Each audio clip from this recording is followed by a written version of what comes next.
aminado tong tao na 'to na ikaw yung sinayang niya, na kahit na anong gawin niya, hindi na siya makahanap ng kagaya mo. And if you're seeing this message is meant to find you today. I'm picking here a strong energy of someone na nahihirapang mag-let go sa'yo. Kaya, nandito yung Six of Cups. Na-recognize niya na soulmate kayo or you have a soul connection.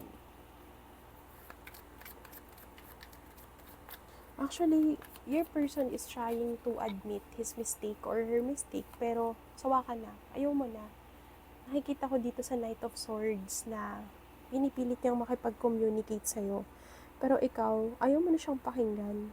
Because there's a part of you na okay ka na nang wala siya. Okay na hindi mo na marinig yung kasinungalingan niya. Pero gusto niya pa rin na patunayan sa'yo na nagbago na siya. There's a sense here na itong person mo ay nagkaroon ng conflict sa past.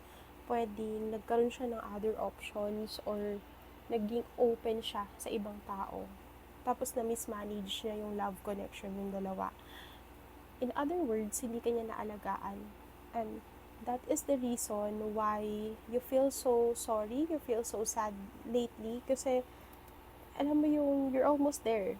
For some of you, nagsasettle down na kayo ng tao na to or baka may pamilya na kayo nabuo. Tapos na mismanage niya yung connection, hindi niya na-handle ng tama. What I also see here with the Princess of Wands, that someone tries to interfere your connection with this person. Pwedeng nagkaroon siya ng kausap, tapos trinay nilang mag-date, trinay nilang pumasok sa relationship. And that makes it weird because you trusted this person so much. But in the end, ito lang yung sinukli niya sa'yo sa lahat ng ginawa mo para sa kanya. And you know, you deserve so much better.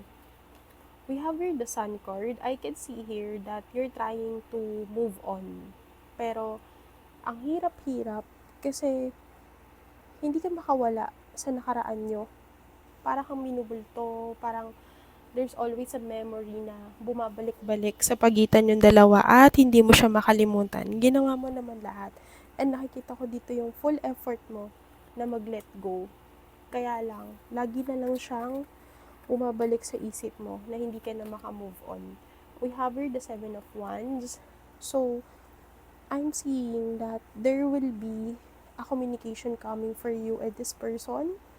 But it's up to you on how you will handle it.